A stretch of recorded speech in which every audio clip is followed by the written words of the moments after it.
삶의 영원히 찬양이 멈추지 않기를 축복합니다. 오늘은 받들어 봉독해드린 야고보서 1장 12절부터 18절 이르는 말씀을 가지고 상 주시는 하나님이라는 제목을 붙잡고 우리 성도들을 축복하고자 합니다. 그런데 염려가 되는 게 있어요. 뭐냐면 상 주시는 하나님이라는 말은 천번 만번 곱씹어봐도 하나님 앞에서 사실입니다. 하나님은 상 주시는 하나님이시잖아요. 그리고 그 상이라고 할 때 그것이 우리에게는 복된 현실이기에 복을 주시는 하나님 이렇게도 표현을 합니다. 그런데 그 아름답고 소중한 신앙 고백들에게도 항상 조심해야 될 부분이 있더란 말입니다. 신앙이 세상의 아름다운 것들, 복된 것들 무엇을 만나도 항상 전면과 후면이 다르잖아요. 그것처럼 위험성이 있더라고요. 진짜 복된 것일수록 가짜가 많고 말이죠. 상 주시는 하나님에 대해서도 천번 만번 말해도 맞는 얘기인데 다시금 생각하다 보면 그 말 그냥 끝나버리면 함정이 많더라는 얘기죠. 함정이 많더라는 거예요. 그래서 오늘 그 조심을 하고 정말 우리 성도들이 상 받는 자 되기를 소망하면서 하나님 주신 말씀이다 믿고 이 말씀 붙잡고 씨름하고자 합니다. 뭐냐면 어떤 함정이냐면 상을 주시는 하나님이라는 이 표현 앞에서 우리 머릿속에 상상력을 동원해서 이미지를 형상화시키다 보면 저 높고 높은 보좌에서 세상을 바라보시면서 또는 우리를 바라보시면서 이렇게 살아라 저렇게 살아라 성경의 말씀으로 말씀들을 주셨으니까 이렇게 살면 복을 받을 것이다, 저렇게 살면 복을 받지 못한다, 아니면 저주를 심판을 받을 것이다, 이 말씀을 해놓으시고 저 높고 높은 보좌에서 어허 하고 가만히 살펴보시는 하나님으로 자칫 생각을 할 수가 있다는 말입니다. 근데 그 생각이 얼마나 위험천만인가 하냐면 우리가 믿고 신앙 고백하는 하나님은 여호와 하나님이십니다.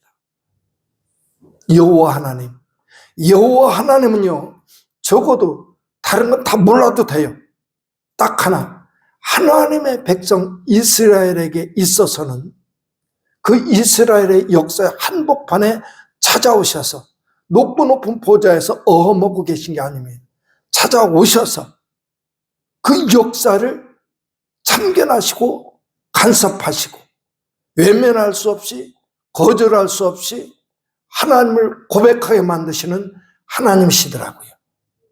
이 하나님 저와 우리 성도들의 하나님이신 줄로 믿으시기를 주의 이름으로 축복합니다. 근데 이거 빼놓아버리면 여호와 하나님을 본의 아니게 부정하는 꼴이 되어버렸잖아요. 무서운 일입니다. 우리 성도는 제대로 믿고 제대로 의지하고 제대로 사랑함으로써 예배는 복들을 받고 누려갈 수 있기를 축복합니다. 그뿐만이 아니에요. 오히려 예수님을 통해서 이 땅에 육신을 오신 하나님은 아주 노골적으로 그 이름조차도 임마누엘이라 했습니다. 임마누엘의 뜻이 무엇인지 아시잖아요. 하나님 우리와 함께 계신다. 곧 다시 말하자면 천사를 통해서 하나님이 임마누엘 이름을 지으라고 말씀하실 때에는 임마누엘이라 하나님 우리와 함께 계시다 합니다. 그러니까 육신을 입고 오신 예수님에서 임마누엘 부르는 순간 본인 스스로의 신앙감은 알든 모르든 하나님 우리와 함께 계시다 라고 하는 고백이 돼버리니까 하나님 얼마나 강권적으로 우리의 복 주시고 싶어서 애태우신 분이신가를 깨달을 수 있습니다. 이 하나님, 저 우리 성도들 하나님이십니다. 할렐루야. 이것만 조심하면 복 주시는 하나님. 어떤 사람은 그래요. 그렇게 말하면 기독교가 무슨 기복종교냐? 기복종교 맞아요. 하나님 복 주시겠다는데 뭐 기복종교니 뭐니 따져요. 하나님 복 주시는 하나님을 믿으시기를 축복합니다. 이것이 부정되면 기독교 자체를 이상한 꼴로 만들어버리는 하나님 앞에 불순한 행동이 된다고 하는 걸 깨달아 하시기를 주님의 이름으로 축복을 드립니다. 근데 이 얘기만 딱 듣는 순간에 생각하다 보니까 우리 성도들이 좀 실감을 더 했으면 좋겠다 싶어가지고 설명을 더 덧붙여 놨어요. 구약시대에 하나님의 백성 이스라엘을 선택하시고 그들을 이끌고 가셨던 여호와 하나님, 그분의 사역을 가만히 들여다보면요 참 좋더라고요. 제가 아까 조금 표현을 그렇게 했습니다. 참견하시고 간섭하시는 하나님이시었더라. 근데 어떻게 참견하시고 간섭하시는 조차 그 표현을 저는 참 좋아하는데요. 하셨느냐 하면은 어떤 때는 이해시키려고 애쓰셨어요. 이스라엘 백성에게 하나님의 사실을. 어떤 순간에는 하나님의 사실에서 벗어나 있는 이스라엘 백성들 향해서 다시 돌아오라 설득하려고 애쓰셨더라고요. 하나님의 사역이 그렇더란 말입니다. 놀라운 하나님의 은혜인 것을 깨달아 하시기를 축복합니다. 그럼으로써 끝내 하나님을 인정할 수밖에 없도록 만드셨더라라고 하는 사실을 고백하는 하나님의 이름이 여호와라고 하는 것이죠. 그래서 이스라엘의 역사의 한복판에서 그 역사를 한 손에 쥐고 쥐락펴락하시면서 그 뜻을 이루고 하셨던 하나님입니다. 이 하나님의 사실이 빠져버린 신앙 고백은요, 위험성이 있더라는 것이죠. 얘기는. 이 하나님, 그렇다면 이 하나님은 저 높고 높은 보좌에서 어험 하시면서 너희들이 제대로 사는지 한번 보겠다 이러는 하나님이 아니라 제대로 살려고, 믿음으로 살려고 만드시기 위해서 우리 곁으로 다시금 찾아오사 귀천스럽도록 참견하시고 간섭하시는 하나님이시더라. 아마 이 얘기만 들어도 끄떡끄떡 하시는 분들이 계실 거예요. 그래서 우리가 여기까지 달려왔잖아요. 오늘도 이 자리에 있잖아요. 이 하나님 우리 성도들이 온 마음 다해서 찬양할 수 있기를 주님의 이름으로 축복합니다. 우리를 이렇게 다스리시는 하나님이다 선포할 때에 우리 심령에서 흔쾌히 아멘 할렐루야 소리 나오면 좋겠는데, 저는 예전에 그러더라고요.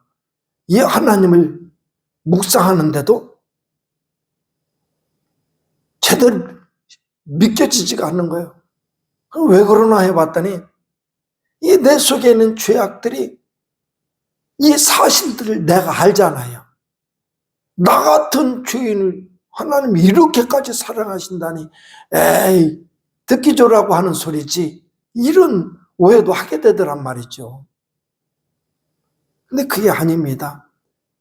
저처럼 혹시라도 이런 얘기를 들으면서 아니 하나님이 왜요? 아쉬울 것이 하나도 없는 하나님이 왜요? 나 같은 죄인 외면하고 거절하고 뿌리치고 그런 나를 향해서 왜요?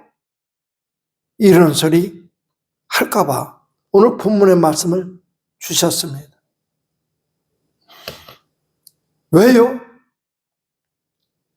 왜 내게 상을 주신다고요? 나에게 복을 주신단 말입니까? 할 때 즈음에 우리는 성경을 통해서 하나님이 우리 역사 속에 개입해 들어오시는 하나님을 말합니다. 그때쯤에는 그 한 가지 사실만 가지고서도 우리는 하나님을 말할 수 있게 되는데, 그 하나님은 어떤 하나님이냐? 예. 아예 우리에게 이런 은혜와 사랑과 복과 상을 주시려고 작정하신 하나님이시더라 라고 하는 것이에요. 그 하나님의 사랑을 저는 그럴 때 많이 표현을 합니다. 하나님은 능력이 없으셔서 굳이 그분을 거역하는 나를 택한 것이 아니라, 그분은 돌멩이를 들어서 아브라함의 자손이 되게도 하실 수 있었음에도 불구하고 굳이 그렇게 하지 않으시고 당나귀 새끼에게 입을 열어가지고 말하게 시켜가지고 잘못 가고 있는 발람을 돌이키게 만들었던 하나님이신데, 그런데도 불구하고 아이 네 맘대로 살아, 내가 팽개쳐 두지 않고 붙들으시는 하나님이시라면 이 표현들이 어느 정도 실감이 날 것입니다. 이 하나님의 사랑이 오늘도 우리 삶에 눈에 보여지지 않지만 스며들어서 우리 것이 되게 만드시는 사랑으로 만들어주시는 그 은혜가 우리 속에 머무르고 있음을 우리 성도들 깨달아 하시기를 주님의 이름으로 축복을 드립니다. 그래서 이 문제를 가지고 본문으로 들어가 봅니다. 그럴 때에 이 하나님의 사랑이 흔들림이 없이 우리 심령이 믿음으로 차곡차곡 쌓여지고, 어떤 경우에라도 하나님이 나를 보시면 오히려 설레어 하실 수 있는, 기뻐하실 수 있는 믿음의 자리에 서기 위해서 알아야 될 것이더라는 거죠. 오늘 본문의 말씀에 있어서 큰 중요한 대전제가 두 가지가 등장합니다. 하나는 뭐냐? 시험을 참는 자는 복이 있도다. 처음 시작할 때 말씀 그것입니다. 시험을 참는 자는 복이 있도다. 우리 성도들의 심령의 피에 깊이 새겨질 수 있기를 주의 이름으로 축복을 드립니다. 시험을 참는 자에게 복이 있대요. 두 번째 전제는 뭐냐? 그래서 참도록 만드시려고 지금까지 설명드린 얘기처럼 어떻게든지 견디게 만드셔서 나로 하여금 복되게 만드시려고 하는 하나님의 사랑이 두 번째 전제로 이어진데, 그거 뭐냐? 하나님은 시험하는 분이 아니다. 하나님 앞에 시험받았다 하지 말아라. 하나님 시험했다 하지 말아라 라고 한 것입니다. 그 생각을 가지면 어느 정도 어떤 시험 앞에서도 조금은 견뎌낼 수 있는 힘을 얻게 되리라 믿습니다. 이 두 가지 사실을 먼저 또 전제를 삼고, 그렇다면 오늘을 살아가는 우리 삶에 있어서 시험 당하는 문제는 어떻게 말해야 되겠습니까? 할 때에 그에 대한 대답이라도 되는 것처럼 오늘 말씀에서는 분명히 말하고 있습니다. 자기 욕심에 끌려 미혹됩니다. 시험 당하는 것은 자기 욕심에 끌려 미혹되기 때문이다 그러고 있습니다. 혹시라도 믿음의 길 가다 시험 당할 때요, 이 말씀이 버뜩 깨달아지시기를 축복합니다. 자기 욕심에 끌려 미혹됩니다 라는 말을 사전적인 의미를 찾아보니까 더 실감이 나는 거예요. 어떻게 되어 있느냐면요, 마음이 흐려지도록 무엇에 홀림, 그러니까 하나님을 향해서 마음 씀씀이가 흐려져 버리는 거예요. 다시 말하자면 얘가 예수님 믿는 건지 안 믿는 건지 모르는 상황이 돼버리는 것. 뭐 때문에? 상황에 내 삶의 주변 상황에 내가 흔들려 버리는 거예요. 이게 미혹이거든요. 미혹으로 말미암아 시험 당하는 것이더라. 그리고 두 번째 의미는 정신이 헷갈려서 갈팡질팡하며 헤맴 그랬습니다. 사전을 찾은 거예요. 사전을 찾으니까 그래요. 헷갈려서 갈팡질팡하는 모습이더라. 진리가 뭔지, 내가 무엇 때문에 신앙생활을 하는지, 그리고 올바른 신앙생활이 뭔지, 사람이 태어나니까 사는 건가? 아니요. 하나님이 보내셨다. 이 세상에 태어나도록 허락하셨다. 누구든지 신앙인이라면 고백할 텐데 좀 삶 속에 겪는 어려움 때문에 그 고백이 무뎌져 있다. 이게 시험이더란 말입니다. 이런 미혹됨, 이 모든 것들은 이유가 뭐냐 할 때 자기 욕심에 끌렸기 때문이더라 라고 하는 것입니다. 사랑하는 우리 성도들, 결국 이 얘기를 통해서 어떻게 발전해야 된다면 자기 욕심에 끌려 미혹됐다. 그래서 시험을 당하게 되었다. 이 사실을 생각하다 보면 결국 시험 받는 것은 원인이 내 죄 때문이더라는 거죠. 말할 수 있죠. 아, 난 이것 때문에. 당신도 당해봐. 아무 것 때문에, 어떻게 때문에, 무슨 일 때문에 말할 수 있어요. 그러면 주님은 뭐라고 하실까? 한번 좀 생각해 보셨어요? 주님 뭐라고 하실까? 그래서 결국 선택은 내 몫이에요. 시험에 빠지는 것은 내가 견고히 믿음의 터 위에 서지 못했기 때문입니다. 내가 믿음의 터 위에 반듯하게 세워져 있으면 아무리 누구 때문에 무슨 일 때문에 이런 어려움 때문에 아니더란 말이죠. 그러므로 우리는 반드시 알아야 돼요. 시험 당할 때마다 그건 모두가 다 나 때문에 라고 하는 사실이죠. 근데 이때쯤에서 문득 떠오르는 말씀이 있더라고요. 신앙생활이라고 하는 것에 대해서 우리는 수도 없는 정의 하는 표현들을 만났습니다. 그것은 다른 게 아니라 신앙생활은 영적 전쟁이더라. 사느냐 죽느냐, 이 엄청난 전쟁이더라는 거거든요. 이 사실을 꼭 붙잡고 생각해 보는 것입니다. 그러다 보니까 결국 이 신앙의 시험들은 하나님 주신 상을 잃어버리게 만드는 그 시험에 빠지는 원인을 생각할 때에 이것을 이겨낼 수 있는 방법이 뭐냐? 결국 이때도 하나 믿음이더라 하는 것입니다. 어떤 믿음? 히브리서 11장 나오는 6절에 나오는 믿음이 없이는 하나님을 기쁘시게 하지 못하나니 하나님께 나아가는 자는 반드시 그가 계신 것과 또한 그가 자기를 찾는 자들에게 상 주시는 이심을 믿어야 할지니라. 이 믿음이 있으면요, 어떤 경우에라도 넘어지지 않습니다. 시험에 빠지지 않습니다. 이겨냅니다. 저 우리 성도 그런 사람 되길 바랍니다. 기껏 내 죄 때문에 쓰러지고 남의 핑계대는 그건 더더군다나 안 될 일이죠. 우리 사랑하는 믿음의 가족들, 삶의 환경에 흔들리는 믿음이라면 마치 광야길 가는 이스라엘 백성과 다를 바가 없습니다. 삶의 환경이. 그들은 가나안 족속들을 보면서 저들에 비하니까 우리는 메뚜기와 가뜩이다. 하나님은 보지 못하는 거예요. 그들의 마음속에 하나님이 없는 겁니다. 하나님은 어떤 분입니까? 만군의 여호와, 세상 만물의 주권자. 그분이 주시는 것이라면 그들이 본 것은 사실이에요.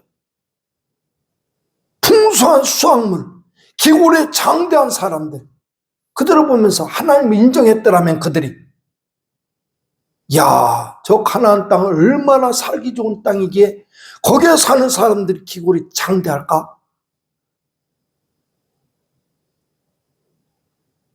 적어도 하나님이 주시는 땅은 그 정도 땅은 주시겠지. 이 믿음, 이 뭔가 확인 못했더라도 이런 생각 좀 한번 해봤을 텐데 이스라엘 백성은 그 생각을 못했던 거예요.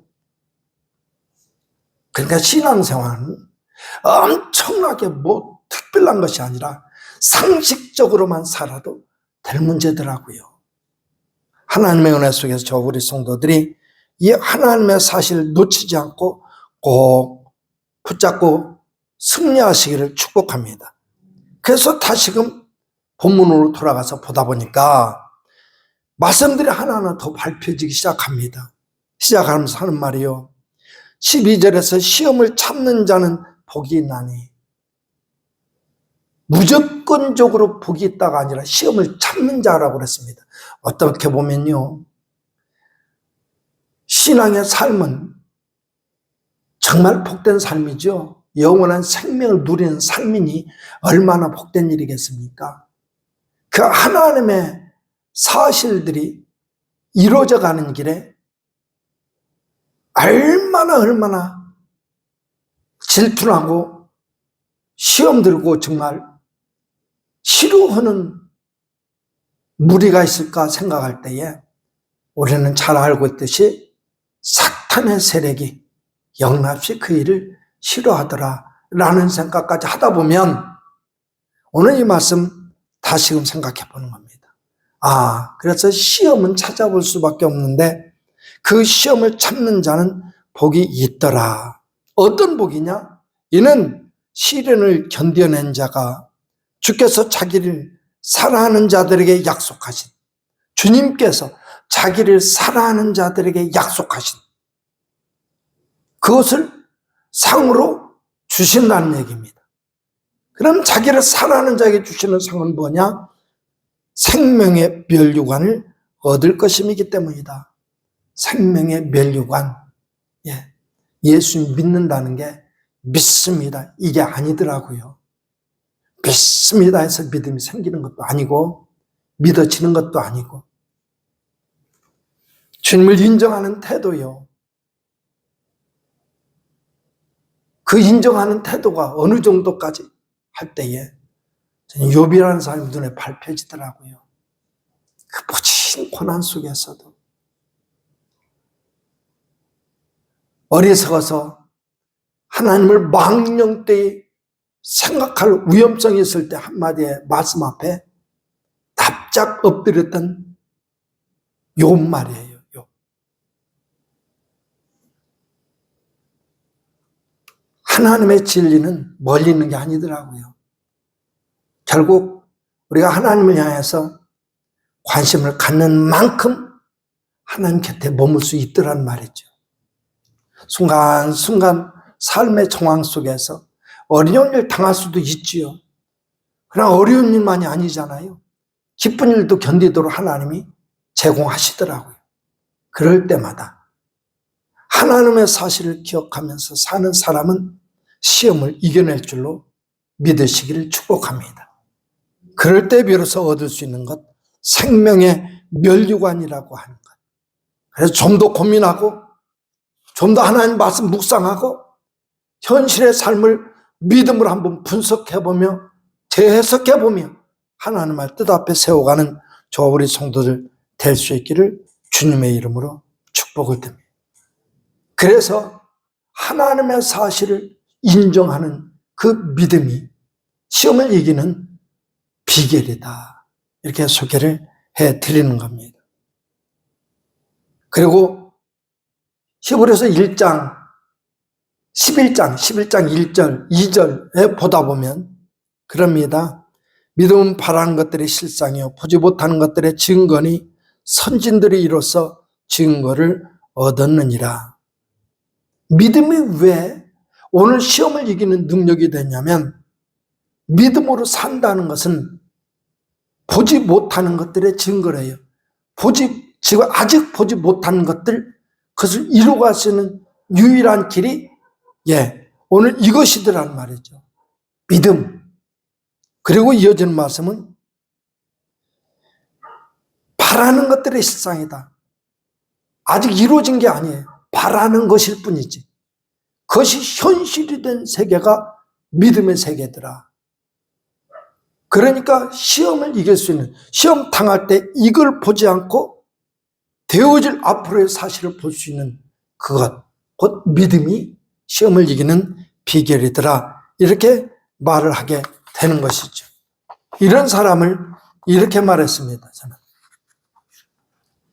지금 오늘 이 역사 속에 오늘이라는 이 시간에 내가 발을 붙이고 살고 있지만